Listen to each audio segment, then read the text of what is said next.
Hey everyone, I'm Stephanie. I'm a book-loving, notebook-hoarding reader and writer on a mission to change lives one book and one notebook at a time. And this is the Get Literate podcast. On this podcast, we explore the power of leading literate lives. We talk all things books and reading, notebooks and writing, and everything in between to make our lives better. And no matter what better means to you, the pages inside books and notebooks can help us get there. So, each week, we'll mix together books, notebooks, mindful practices, and creativity to cultivate a life we love. Now, grab a notebook and your TBR list, and let's get literate.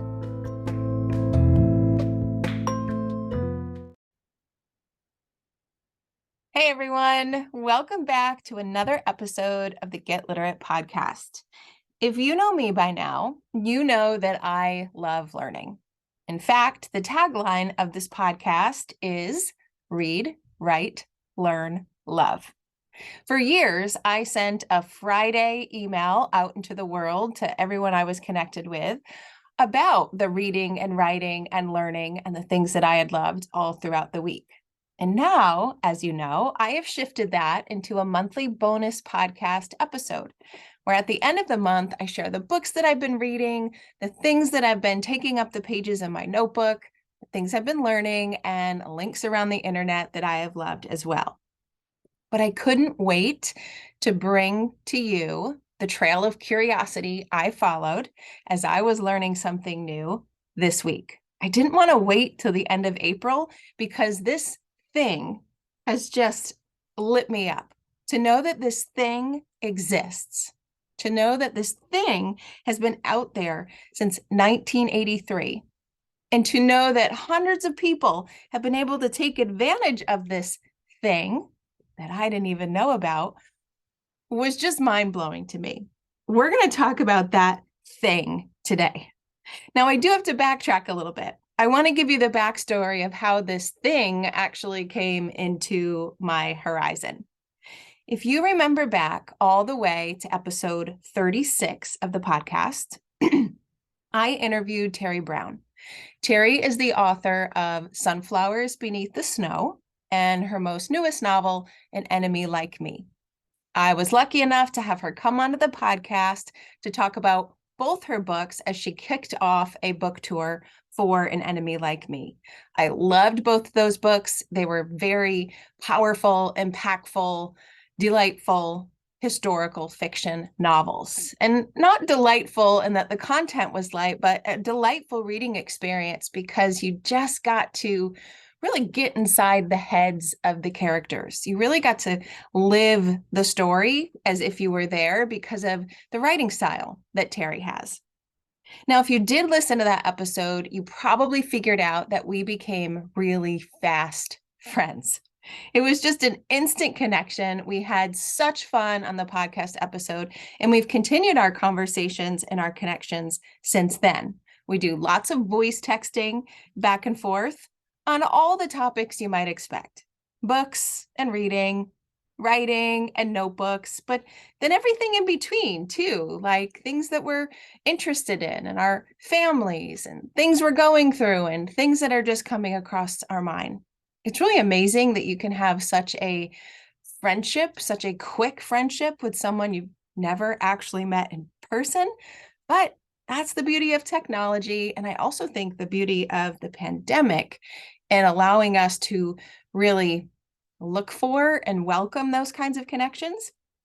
But anyway, we have been keeping our voice texting going since that episode, and she is the reason I am here today with this thing that has just lit me up on so many levels that I couldn't stop thinking about this week, that I couldn't stop Googling, that I couldn't stop reading about, and I couldn't stop thinking about what other possibilities there might be for such a thing. So, what is the thing that I have been talking about? Well, in our voice messages back and forth, we will often put pictures as well. And Terry sent me a picture and a soundscape. So she knew I was having kind of a tough week, and she sent me a minute or two clip of the ocean. just the ocean waves, the wind. Oh, it was beautiful. There was a video too, and gosh, just listening to the waves crash and imagining being there rather than the cold New York weather that I was in, it was just so soothing. But she also sent a picture of a place that she walked to on one of her beach walks because she knew I would love it. And boy, was she right.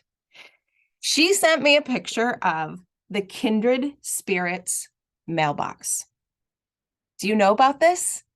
If you do know about it, why didn't you tell me? And if you don't know about it, get ready because you're really going to love the concept behind this. If you're listening to this podcast, you love books and reading and notebooks and writing, and this Kindred Spirit Mailbox is right up your alley. So what exactly is it? Well, it's an actual physical mailbox that was placed on a remote stretch of Sunset Beach in North Carolina way back in 1983. So it's on Bird Island. And this is me looking at Google Earth and Google Maps and all the videos that I have watched to try to place exactly where this is in my New York mind. But from what I gather, it's about a 1.5 mile walk off the last beach access on Bird Island. It's about a 30-minute walk, everybody says. And when you walk down the beach, you'll see a flag. You'll know you're close. And if you keep going just a little bit, you will see a mailbox labeled Kindred Spirits and a bench or a chair. It's varied depending on when those pictures were taken. Now, how did the Kindred Spirits mailbox get there and what is it? Well, it was put there by Frank and Claudia.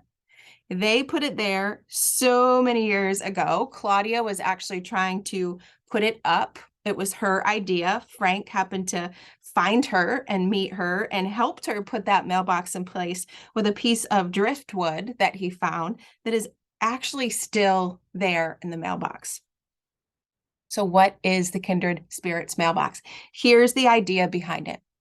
The idea is that if you are willing to make that walk to this remote part of the beach, when you get to the Kindred Spirit mailbox and you open it, you will find notebooks and journals and writing utensils inside. And the idea is that you leave your mark on the page and you put it back in the mailbox and become a kindred spirit with those who have done the same. You're literally leaving your story on the page in a public place for others so that you can feel seen and heard and less alone. Now, from what I've seen, and I've watched a lot of videos and I've seen a lot of the original pages of notebooks that are there, all of the notebooks are actually archived at the University of North Carolina, Wilmington's Randall Library, which now is going to go on a bucket list of mine. But there are so many different things that are found inside these pages. Some people have just written lighthearted notes like, I was here and it was great. Others have written about why they are there. They're on a vacation. They are on a honeymoon. They are on a wedding anniversary. Others wrote things that are more close to the heart, if you will, a loss they're experiencing, a challenging situation that they're trying to go through, sadness that they're trying to get rid of. And the act of writing it in the notebook and then putting it in a public place and literally releasing it is powerful, right? That's what our notebooks do. We write in our notebooks to get things out of our mind and out of our heart and onto the page. But the Kindred Spirit Mailbox takes it one step further, or I should say a giant step further, and actually has us do that in a public way, right? In a way that truly releases what's on our mind and what's on our heart, and then shares it with others who have been brave enough to do the same. And that's what brings it together as a Kindred Spirit Mailbox. Frank, who I have listened to in multiple emails, he's now, I believe, 88, 89 years old. So he can't make the regular trek to the mailbox to upkeep the notebooks as he used to. But he just loves the idea behind it, that they never expected it would get this big or this known. And he just feels like it restores his faith in humanity. These people will never meet. These people who come to the mailbox, these people who leave their words in the mailbox, they will never meet, but they will be kindred spirits and connected together because they were brave enough to leave their legacy on the page. Oh, isn't that just the greatest thing? I mean, it's like walking to this little slice of sandy beach heaven. And yes, if you go online, you can actually see the walk it takes to get to the mailbox.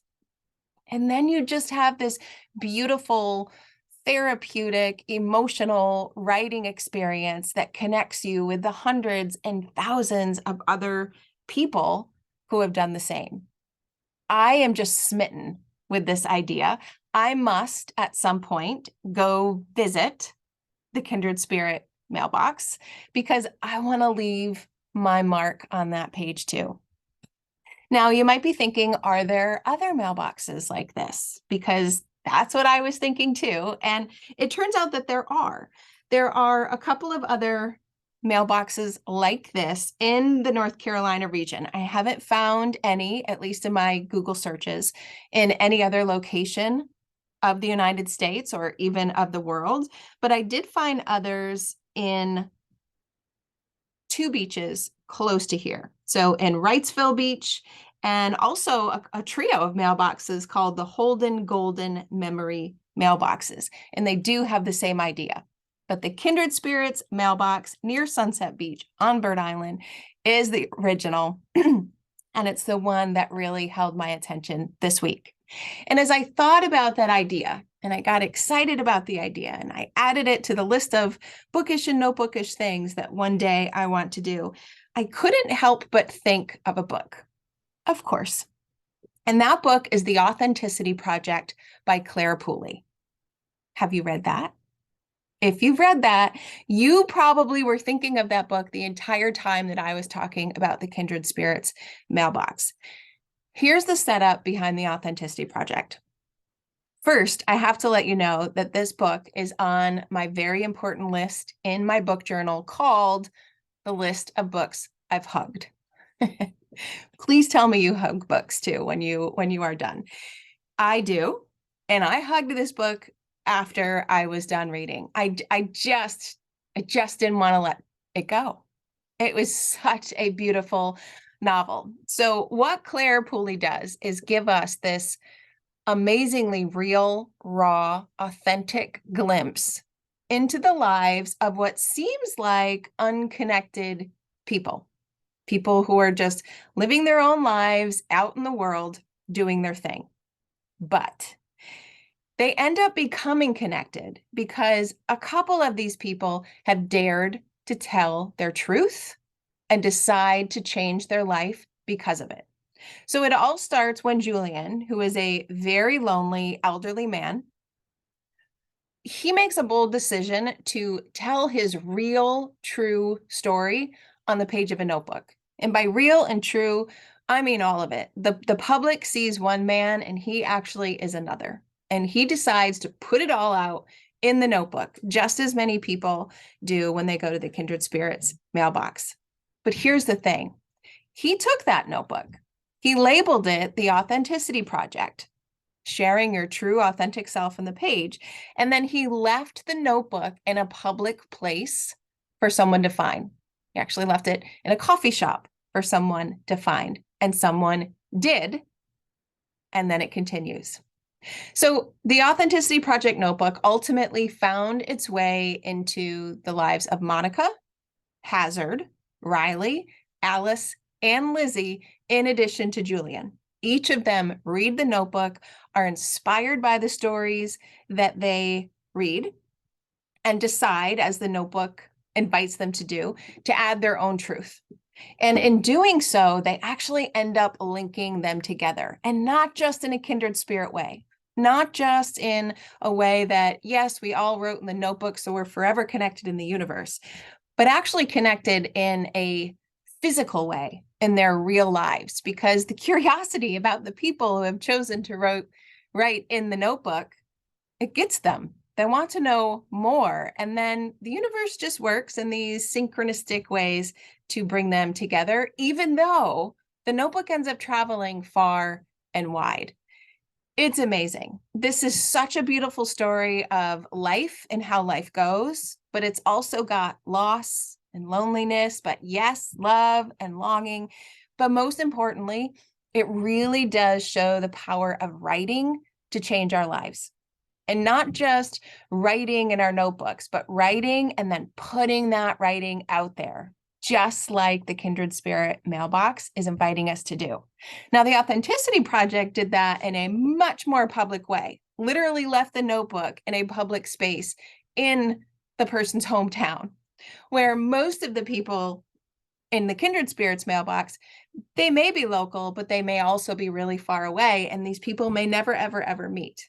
Or maybe they do. That could be something really fun to explore too. But I couldn't help but think about the Authenticity Project when I read this. So if the idea of a Kindred Spirits Mailbox excites you, then I think you might want to check out the Authenticity Project and see what you think about that kind of journaling and that kind of, I guess that kind of plot as well. Now, there are a couple of other books that have been written because of the Kindred Spirits Mailbox. The Authenticity Project was not one of those. That was a standalone book that I'm simply connecting in my mind. But there are multiple books that have been written with the Kindred Spirits Mailbox, either front and center or as inspiration. And the first one, and maybe the most popular one that comes to mind, is Nicholas Sparks' Every Breath. This is a book that is rated 4.5 stars with over 33,000 ratings, at least on Amazon that I'm looking at. And it's a #1 New York Times bestselling love story that spans decades and continents as two people at a crossroads, one in North Carolina and one in Zimbabwe, experience the transcendence and heartbreak of true love. And the Kindred Spirits Mailbox is actually featured front and center in this book. But there are more. There are a couple more, but I want to highlight two of them. One of them is The Secret of the Kindred Spirit by Jacqueline DeGroot. Now, I mentioned this book because Jacqueline DeGroot is a local author to the area, and she has actually helped Frank take over the care of the Kindred Spirits notebook. So she's invested in this mailbox. She is helping to take care of it, and she has woven the Kindred Spirits Mailbox into her stories as well. So that's The Secret of the Kindred Spirit. And then we have one more that has made it onto my TBR list, and that is called The Mailbox by the Sea by Mark Grady. This is a love story filled with suspense and apparently an ending that we'll never forget. At least that's what it says. And that's why it is moving up on my TBR. So when we think of this project, it started with a notebook. It started with a mailbox. And then it's moved into books, and it's moved into other mailboxes as well. And I'm just, as I said, I'm kind of smitten with it. I love my notebook as a way to share and let go, to capture joy, right? To do all of the things. But sharing that story, symbolically letting go or releasing it, and just putting it out in the universe to see what happens next. Oh, that just fascinates me that such a mailbox, such a place like this exists. Now it's on my bucket list, although Terry urges us not to say bucket list. That's one thing that I've learned. She says, don't put it on a bucket list because bucket lists often sit there. Just go do it. So I will just go do it and visit the Kindred Mailbox at some point. And I got thinking how much fun it would be to know if there are other places like this out there. So that's where I need your help to keep me going down the rabbit hole. Do you know of other mailboxes like the Kindred Spirit? Or even if it isn't a mailbox, do you know of another place like this where people can leave their mark, whether it's in a notebook or if it's a different way? Are there places like this across the United States, across the world, that urge people to come together as kindred spirits and kind of leave their mark in that space together. If you know of places like that, I would love for you to share it. You can find me at alitlife.com and comment about these amazing places in the show notes. You could DM me on social media. I'm at AffinitoLit. Or you could send me an email, stephanieaffinito@gmail.com. I would love to know about them so that I can just keep this curious exploration going just a little bit. And you can too, right? You can right now head online to Google, put in the Kindred Spirits Mailbox, and take a look at it for yourself.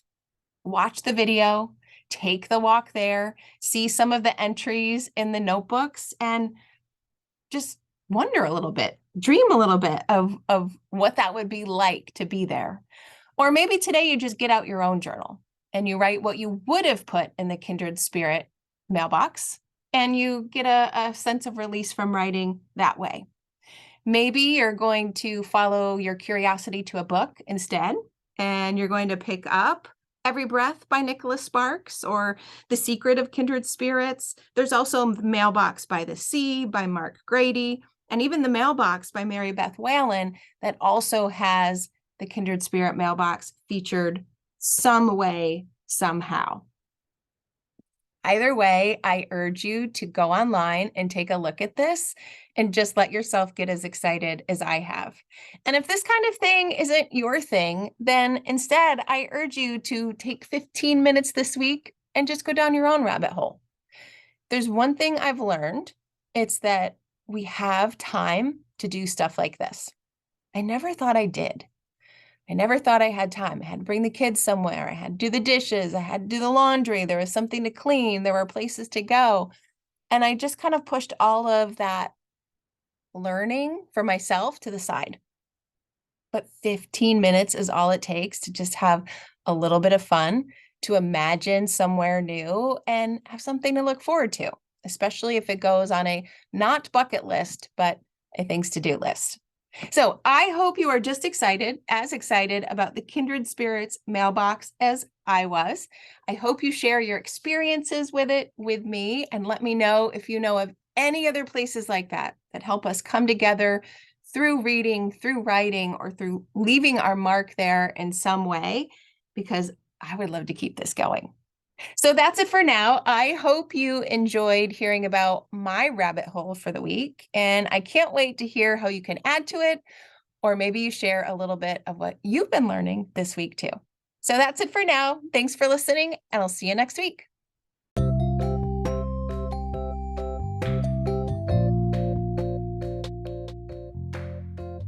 Thanks for listening to today's episode of the Get Literate podcast. You'll find links to all the books, resources, and ideas mentioned in the show notes and at alitlife.com. And if you want more, you might like to join my Patreon community. There, you'll find additional inspiration for your reading and writing lives, like bonus podcast episodes, book calendars, monthly book clubs, notebooking challenges, live events, giveaways, and much more.